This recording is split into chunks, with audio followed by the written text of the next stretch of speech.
Mga vaccination centers Lapu-Lapu City, Gidagsa sa buot magpabakuna. Apan menos gihapon ang mga senior citizens nga nagpabakuna. Siluan meron din sa report. Ingon ni ini kataas ang linya sa mga buot magpabakuna sa vaccination center sa Mactan karong adlaw. Sa kadaghan sa mga tao, daw nahikalimtan na usab nga may pandemya.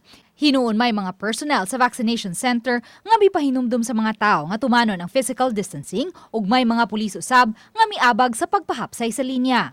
Sa Mactan ug sa City Auditorium lang ang nag-first dose gamit ang laing matang sa bakuna.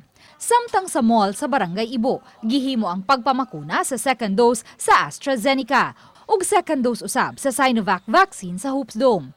Samtang ang hotel sa may airport maoy namakuna sa mga senior citizen gamit ang Janssen vaccine.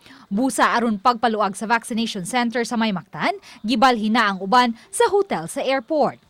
Apan giklaro ni Attorney James Saison nga laing brand sa bakuna ug dili ang Johnson & Johnson ang gihatag ngadto sa dili mga senior citizens.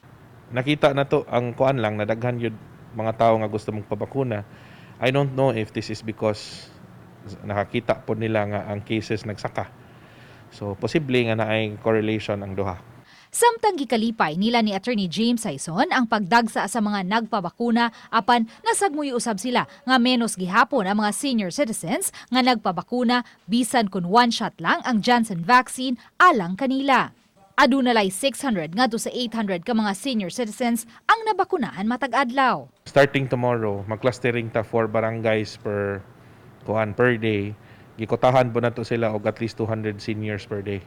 Aduna nay 52,495 ka mga upunganon ang nakadawat sa first dose, samtang 22,036 ang nakakumpleto na sa duha ka dose.